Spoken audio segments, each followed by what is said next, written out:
Hello ꯃꯌꯥꯝ ꯄꯨꯝꯅꯃꯛ ꯉꯁꯤꯒꯤ ꯁꯩꯔꯦꯡ ꯈꯨꯜꯂꯣꯜ ꯇꯝꯕꯤꯌꯨ ꯍꯥꯏꯕ ꯂꯥꯏꯚꯁꯤꯗ ꯁꯔꯨꯛ ꯌꯥꯕꯤꯔꯤꯕ ꯈꯨꯗꯤꯡꯃꯛꯅ ꯁꯩꯔꯦꯡ ꯑꯃꯃꯝꯇꯪ ꯈꯨꯗꯣꯜ ꯇꯝꯕꯤꯌꯨ꯫ ꯑꯗꯣꯝꯅ ꯀꯩꯒꯨꯝꯕ ꯁꯩꯔꯦꯡ ꯊꯤꯕꯤꯅꯤꯡꯕ ꯂꯩꯔꯒꯗꯤ ꯑꯩꯈꯣꯏ ꯗꯤꯁꯀ꯭ꯔꯤꯞꯁꯟꯗ ꯂꯤꯡ ꯍꯥꯞꯆꯔꯝꯒꯦ, ꯑꯗꯣ ꯂꯤꯡꯗꯨꯗ ꯆꯪꯕꯤꯔꯒ ꯑꯗꯨꯝ ꯁꯩꯔꯦꯡ ꯑꯃꯃꯝꯇꯪ ꯈꯨꯗꯣꯜ ꯇꯝꯕꯤꯌꯨ꯫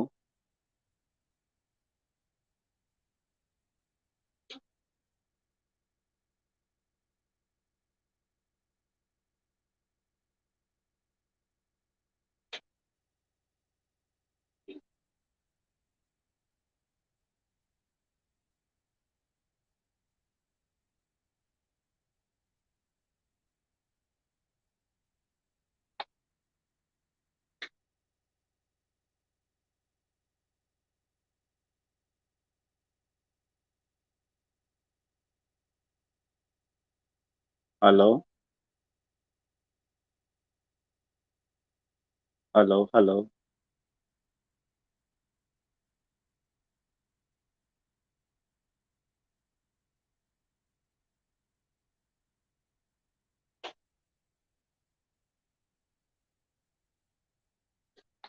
ꯍꯜꯂꯣ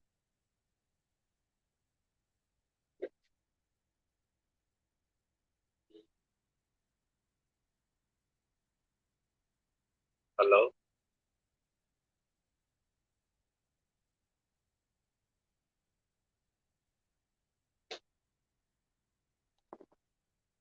ꯍꯜꯂꯣ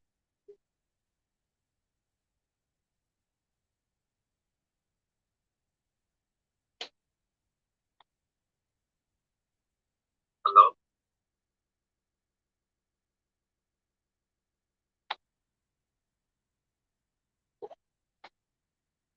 ꯃꯇꯝ ꯉꯥꯏꯕ ꯑꯣꯏꯅ ꯑꯩꯈꯣꯏꯒꯤ ꯃꯌꯥꯝꯒꯤ ꯃꯐꯝꯗ ꯁꯩꯔꯦꯡ ꯑꯃꯇꯪ ꯈꯨꯗꯣꯜ ꯇꯝꯖꯔꯛꯀꯦ꯫ ꯁꯩꯔꯦꯡ ꯃꯇꯝ ꯉꯥꯏꯕ ꯑꯣꯏꯅ ꯑꯩꯈꯣꯏꯒꯤ ꯃꯌꯥꯝꯒꯤ ꯃꯐꯝꯗ ꯁꯩꯔꯦꯡ ꯑꯃꯇꯪ ꯈꯨꯗꯣꯜ ꯇꯝꯖꯔꯛꯀꯦ꯫ ꯁꯩꯔꯦꯡ ꯃꯇꯝ ꯉꯥꯏꯕ ꯑꯣꯏꯅ ꯑꯩꯈꯣꯏꯒꯤ ꯃꯌꯥꯝꯒꯤ ꯃꯐꯝꯗ ꯁꯩꯔꯦꯡ ꯑꯃꯇꯪ ꯈꯨꯗꯣꯜ ꯇꯝꯖꯔꯛꯀꯦ꯫ ꯁꯩꯔꯦꯡ ꯉꯥꯏꯕ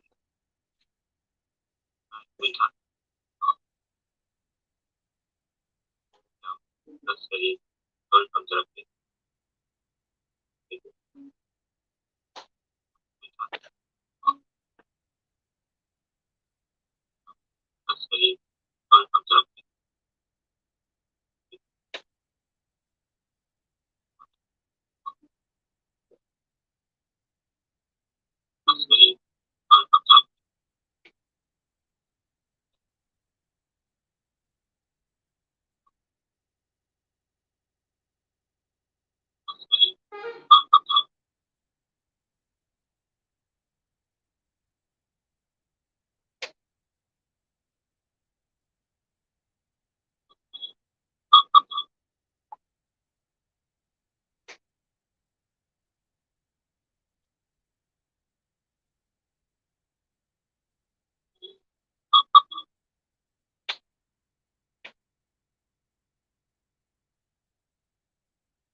ꯑꯕꯦꯝꯃ, ꯑꯃ ꯅꯣꯏ ꯅꯪ ꯐꯣꯟꯗꯨ ꯑꯝꯇ ꯄꯤꯔꯛꯑꯣ꯫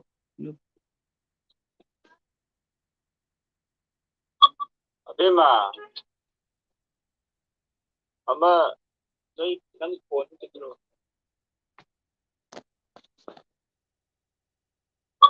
ꯑꯕꯦꯝꯃ, ꯑꯃ ꯄꯤꯔꯛꯑꯣ꯫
Hello, mayam.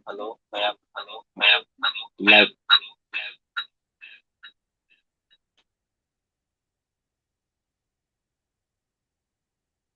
live ꯊꯥꯕꯁꯤ ꯌꯥꯝ ꯁꯔꯨꯛ ꯌꯥꯕꯤꯌꯨ.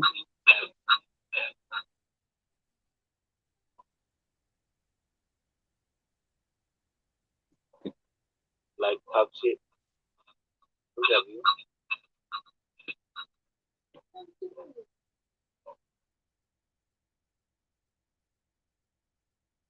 Live ꯊꯥꯕꯁꯤ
Oh, oh. Thank you, thank you. Okay, okay. Yare, yare.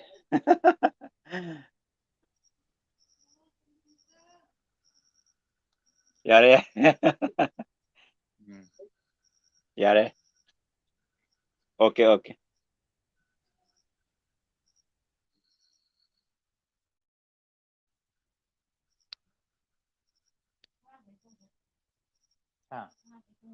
tum지 사나겠는 거.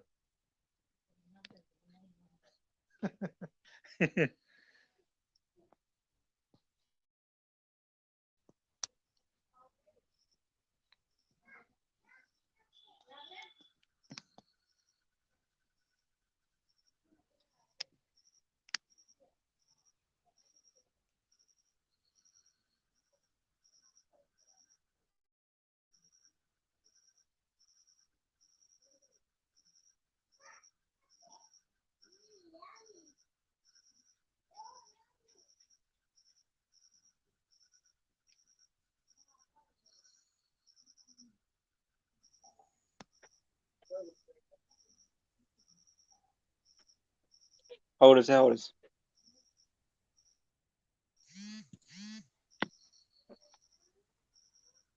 Hꯌꯦꯡ ꯅꯨꯡꯉꯥꯏꯕ ꯑꯝꯇ ꯈꯨꯗꯣꯜ ꯇꯝꯕꯤꯔꯛꯑꯣꯅꯦ. ꯎꯝ. hầu ra rồi. ꯍꯧꯔꯁꯦ. ꯑꯩꯗꯤ ꯀꯩꯝ ꯂꯣꯏꯁꯤꯟꯗ꯭ꯔꯤꯌꯦꯅꯦ. ꯑꯣ ꯑꯗꯨ ꯂꯣꯏꯁꯤꯜꯂꯒ ꯀꯟꯗꯔꯁꯦ ꯉꯥꯛꯇꯪ ꯑꯣꯞ ꯂꯩꯔꯒ ꯂꯣꯏꯁꯤꯜꯂꯒ ꯇꯧꯔꯛꯑꯁꯨ ꯌꯥꯏꯌꯦ. ꯀꯦꯃꯦꯔꯥ ꯊꯝꯒꯦ ꯑꯗꯨꯗꯤ. ꯑꯥ ꯌꯥꯏ ꯌꯥꯏ. ꯂꯣꯏꯁꯤꯜꯂꯒ ꯀꯟꯗꯔꯁꯦ ꯉꯥꯛꯇꯪ ꯑꯣꯞ ꯂꯩꯔꯒ ꯚꯤꯗꯤꯑꯣ ꯑꯣꯞ ꯇꯧꯔꯒ ꯇꯧꯔꯁꯨ ꯅꯠꯇ꯭ꯔ ꯁꯥꯎꯟ ꯇꯥꯔꯤꯅꯦ ꯚꯤꯗꯤꯑꯣ ꯑꯣꯞ ꯇꯧꯔꯁꯨ. ꯅꯠꯇꯦ ꯁꯥꯎꯟꯒ ꯀꯦꯃꯦꯔꯥ ꯑꯣꯞ ꯇꯧꯔꯝꯒꯦꯀꯣ. ꯑꯧ ꯌꯥꯏ ꯌꯥꯏ. ꯊꯝꯃꯣ ꯃꯨꯠꯇ. ꯑꯧ ꯌꯥꯏꯌꯦ. ꯀꯦꯃꯦꯔꯥꯁꯨ ꯃꯨꯠꯊꯠꯂꯝꯃꯣꯕꯀꯣ. ꯑꯧ ꯍꯣꯏ. ꯌꯥꯏ ꯌꯥꯏ. ꯌꯥꯏ ꯌꯥꯏ. ꯁꯥꯎꯟꯒ ꯑꯧ ꯌꯥꯏꯌꯦ.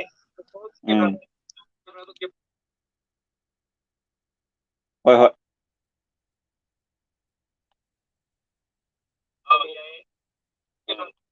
ꯂꯣꯏꯁꯤꯜꯂꯣ ꯑꯗꯨꯗꯤ ꯀꯣ. ꯎꯗ꯭ꯔꯕ ꯅꯠꯇ꯭ꯔꯣ? ꯎꯗ꯭ꯔꯦ ꯎꯗ꯭ꯔꯦ.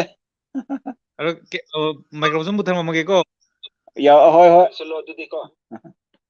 ꯎꯗ꯭ꯔꯕ ꯅꯠꯇ꯭ꯔꯣ? ꯎꯗ꯭ꯔꯦ. ꯎꯗ꯭ꯔꯦ. ꯑꯗꯣ ꯃꯥꯏꯀ꯭ꯔꯣꯐꯣꯟ ꯃꯨꯠꯊꯠꯂꯝꯃꯒꯦꯀꯣ. ꯍꯣꯏ ꯍꯣꯏ. ꯂꯣꯏꯁꯤꯜꯂꯣ ꯑꯗꯨꯗꯤ ꯀꯣ. ꯎꯗ꯭ꯔꯕ ꯅꯠꯇ꯭ꯔꯣ? ꯎꯗ꯭ꯔꯦ. ꯃꯥꯏꯀ꯭ꯔꯣꯐꯣꯟ ꯃꯨꯠꯊꯠꯂꯝꯃꯒꯦꯀꯣ. ꯍꯣꯏ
ꯍꯣꯏ.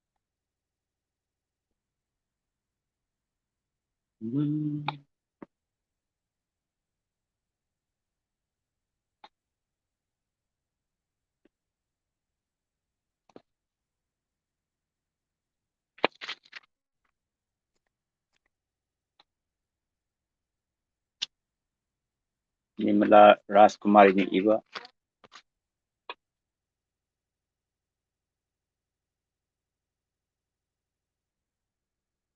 Nirmala Rajkumari ni iba. Sering amani da kutol tok jage.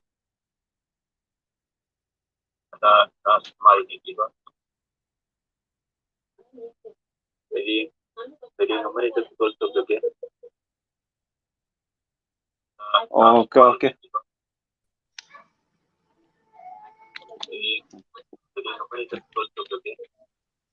Oza Gandhi hana tawpiro adudi.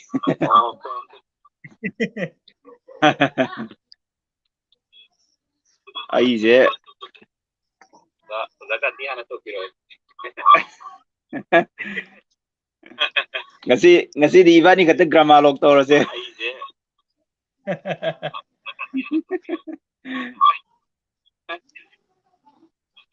ngasi di ibani kata grama log tawrase. Oh, yare. Mi YouTube ta thai ne noi angang ga yengalo. Yare. Ngasi YouTube ta thai ne noi angang ga yengalo. YouTube Discovery Channel da sanokjariba khagi sereng don tambi haiba channel sida mayam bu miyeng tabiriba amadi sereng bu pamjaba khwabi kibiki mahumda sereng amtang kani lawriam na khudon tamjari ngasina hodokjaba channel ni ngasi gata duna mayam like comment tobiu amadi Discovery Kanglipa mayamna miyeng chambiduna subscribe tobiu amasung puning thawpiu haidana mayam humda khudon nijari aigi sereng jigi maming Jawbongi Kokid Jawbongi wakal khaliba Jawbongi cinta oiriba sabi sanau kibitsa nungsiba kanagi wakalbu khaliba masabi kanagi cintabu tauriba awaba wakal khanduna karigi nungjuk nungjanari karigi nokli karigi kapli thaban faraba ahinda asikpa tanglo lau tiduna achikpa athengba matamda kutta kalam paiduna mangda chebangbu thamduna wakhalgi ireida luptuna thenglaba ahingda tiluk naribadi Jawbongi mantrabu iribara chiklaba ahingda khongliba kokil naha khonauba kabigi thawai oijaba chikla magi surbu lauduna Jawbongi mantrabu saklibara saida tantha piduna pungning tujung harauna momon noptuna punchironbu oibara Jawbongi kokin naha gi sakam lauriba aigi han sayeng messenjari matang sida matang mi Oza Gandhi adum khana nainaba kandobu oina adum Oza Gandhi gi apamba sareng dum makatana dum khutol tawbiba kaisu kaide dum tawbiu chatro airo adum chataro kaisu kaide mi sum koina Oza Gandhi ga ngasi de special oina unaraga Oza Gandhi gi puning thawgatchabo oina sum hariba live si Oza Gandhi gi kanando boina sandokchabane aduna Oza Gandhi gi ngasi gi de hek tamningba khudol Oza Gandhi gi lejaba sereng sing fajaba khangat piraga mathang khudol tawbiro kaisu kaide tamjage aigi sereng kha adum akai donadi tambadi masing matamjidi thengani ko tara biarge hai tenpa sereng ama ga amul kutsage hai hongkre haiba aigi sereng sigim thon hongkre nahakti umnamak ꯍꯣꯡꯈ꯭ꯔꯦ ꯅꯍꯥꯛꯇꯤ ꯅꯨꯡꯁꯤꯕꯁꯨ ꯍꯣꯡꯈ꯭ꯔꯦ ꯅꯍꯥꯛꯇꯤ ꯋꯥꯔꯤꯁꯨ ꯍꯣꯡꯈ꯭ꯔꯦ ꯅꯍꯥꯛꯇꯤ ꯋꯥꯈꯜꯁꯨ ꯍꯣꯡꯈ꯭ꯔꯦ ꯅꯍꯥꯛꯇꯤ ꯃꯤꯅꯣꯛꯁꯨ ꯍꯣꯡꯈ꯭ꯔꯦ ꯅꯍꯥꯛꯇꯤ ꯃꯤꯠꯌꯦꯡꯁꯨ ꯍꯣꯡꯈ꯭ꯔꯦ ꯅꯍꯥꯛꯇꯤ ꯃꯤꯡꯊꯣꯟꯁꯨ ꯍꯣꯡꯈ꯭ꯔꯦ ꯅꯍꯥꯛꯇꯤ ꯈꯣꯡꯊꯥꯡꯁꯨ ꯍꯣꯡꯈ꯭ꯔꯦ ꯅꯍꯥꯛꯇꯤ ꯐꯤꯖꯦꯠꯁꯨ ꯍꯣꯡꯈ꯭ꯔꯦ ꯅꯍꯥꯛꯇꯤ ꯁꯛꯇꯝꯁꯨ ꯍꯣꯡꯈ꯭ꯔꯦ ꯅꯍꯥꯛꯇꯤ ꯁꯥꯒꯩꯁꯨ ꯂꯣꯏꯖꯔꯦ ꯑꯩꯒꯤ ꯑꯅꯤꯁꯨꯕ ꯁꯩꯔꯦꯡ ꯃꯇꯥꯡꯁꯤꯗ ꯁꯩꯔꯦꯡ ꯑꯃꯗꯒ ꯈꯨꯗꯣꯜ ꯇꯧꯕꯤꯔꯝꯃꯣ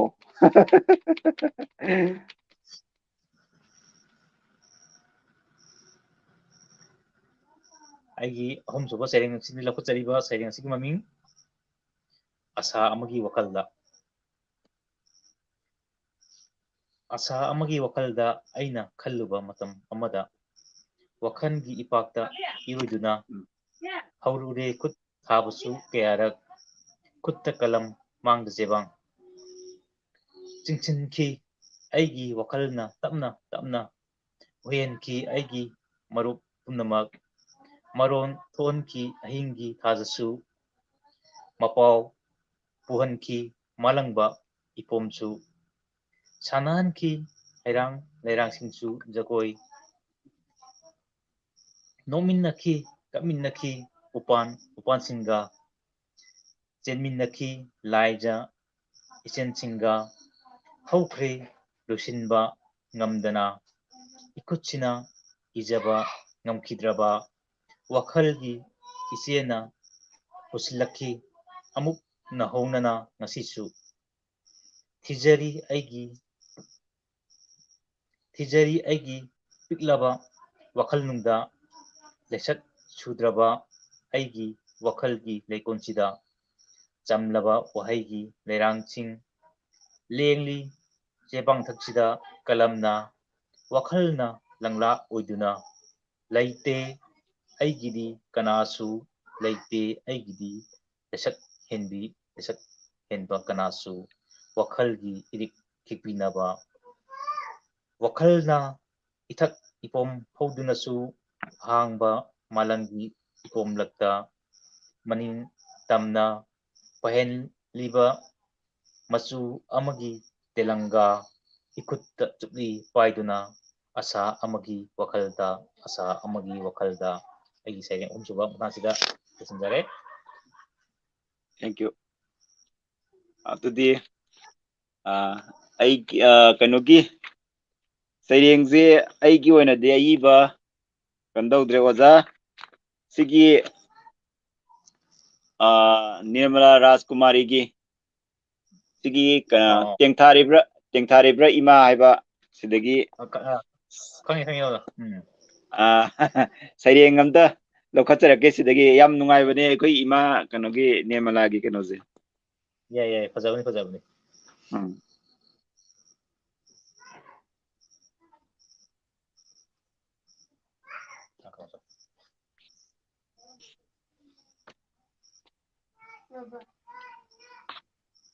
hello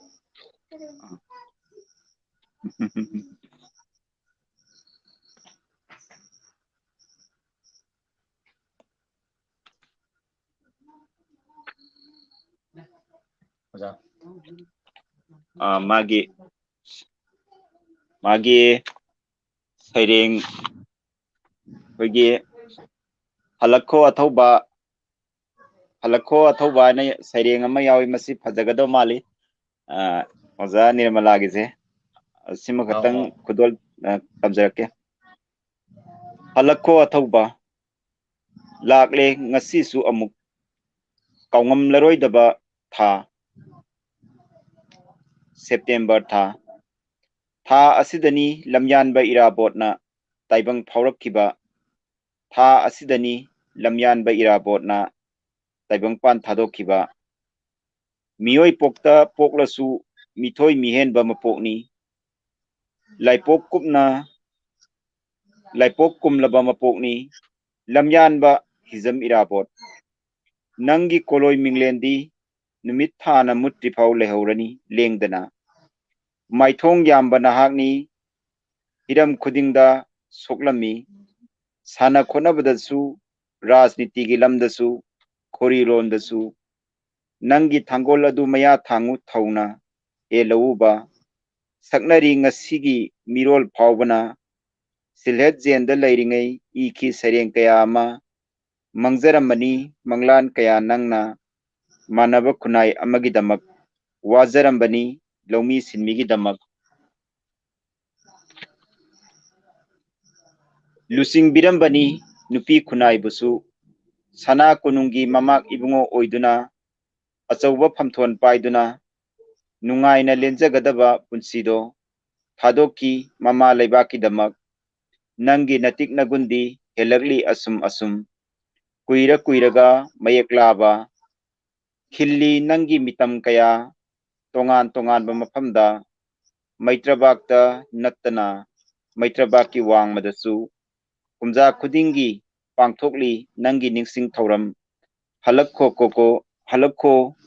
ko athauba lamyanba lamjing birako panglaba nasana susing semlako anauba maitrabak ama halakko ko athauba lamyanba lamjing birako panglaba nasana susing semlako anauba maitrabak ama tangsi losinjare do kanogi Oja Gandhi kanogi hanak Oja Gandhi khoigi ama gramalok tawne haibirise kana na kamana sinbano kaman tawbun si grammar rock si khoigi khungang haidare ko hoy khungang khoigi Saitya Academy pressure New Delhi na itharpa hoy keno kumba keno amani are ko program amani sida koya kero ga khoigi bole ga paibiri ba oda kambina paibiri ba oda Kiran Kumar na mai tang gi tawjabani hoy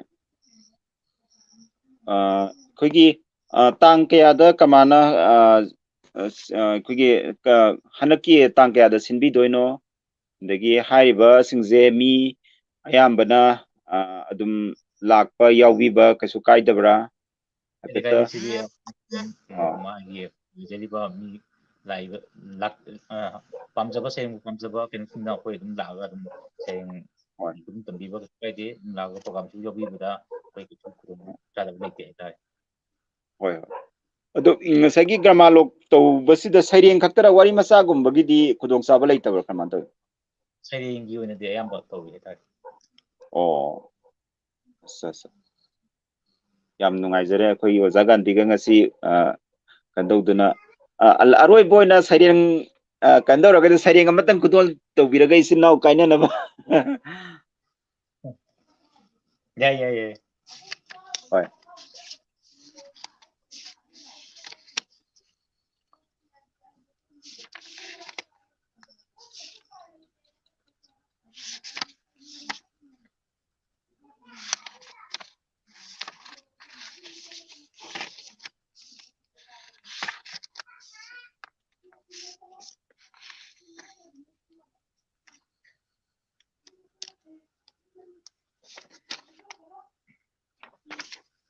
aroi bisida sering batang kacaba haidana konjaba sering asimpeng lokacharaga mayamgi mafumdagi bidai lobinaba haidana jari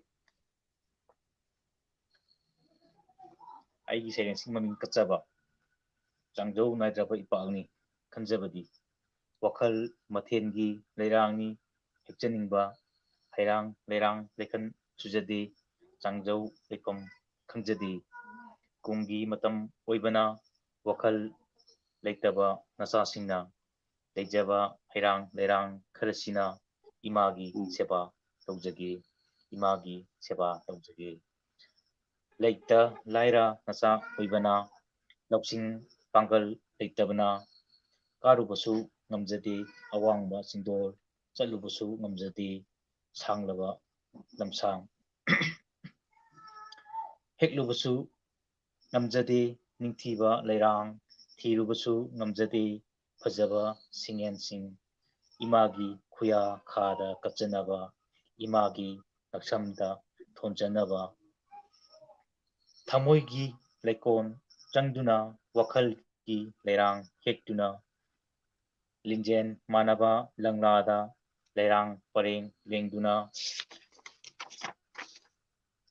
Imangi खुया चरंदा लेंसिन नबा लेंसिन जबा कचरी नमजबा खरदंग थमोइगी हैरांग लेरांग लेखन नाचोम से लेछक छुदे लेनम हेंदे वरोबिनु lemon चनबा लेरांग सिंगेनी चोइना ताबा लेरांग लेसासिंगनी मखन मथेन सुजदे कचनिंगबदी अथोइबा लेछक लेचु कयानी खुजो चंगजौ कया लोंदुना तरा लोंदुना खुजुक चंगजौ तरा लोंदुना लेखन छुद्रबा लेरांग सिंसे कचरी इमागी खुया खादा लौसन को इमा नसागी लायर खुदोन लेरांग खरसे नसागी लायर लेरांग खुदोन खरसे पेशनदरे एगी अरोजा सेरेंग ꯌꯥꯝ ꯅꯨꯡꯉꯥꯏꯖꯔꯦ ꯊꯦꯡꯛ ꯌꯨ ꯑꯣꯖꯥ ꯒꯥꯟꯙꯤ ꯑꯩꯈꯣꯏꯒꯤ ꯗꯤꯁꯀꯣꯕꯔꯤ ꯀꯪꯂꯩꯄꯥꯛꯇ ꯉꯁꯤ ꯖꯣꯏꯟ ꯇꯧꯕꯤꯗꯨꯅ ꯁꯩꯔꯦꯡ ꯈꯔ ꯈꯨꯗꯣꯜ ꯇꯝꯕꯤꯔꯝꯕ ꯊꯥꯒꯠꯆꯔꯤ ꯃꯊꯪꯒꯤ ꯂꯥꯏꯚ ꯁꯦꯁꯟꯗ ꯑꯃꯨꯛ ꯅꯨꯡꯉꯥꯏꯕ ꯈꯨꯗꯣꯜ ꯀꯌꯥ ꯇꯝꯕꯤꯒꯅꯤ ꯍꯥꯏꯅ ꯊꯥꯖꯕꯁꯨ ꯊꯝꯖꯔꯤ ꯉꯁꯤꯒꯤꯗꯃꯛꯇ ꯑꯣꯏꯅꯗꯤ ꯃꯇꯥꯡꯁꯤꯗ ꯏꯆꯤꯟ ꯏꯅꯥꯎ ꯀꯥꯏꯅꯔꯁꯤ ꯍꯥꯏꯗꯨꯅ ꯗꯤꯁꯀꯣꯕꯔꯤ ꯀꯪꯂꯩꯄꯥꯛꯀꯤ ꯃꯥꯏꯀꯩꯗꯒꯤ ꯊꯥꯒꯠꯄ ꯐꯣꯡꯗꯣꯛꯆꯔꯤ ꯊꯦꯡꯛ ꯌꯨ थागतचरी दिसकॉबरी कंगलैपाकजु हन्ना थागतचरी थैंक यू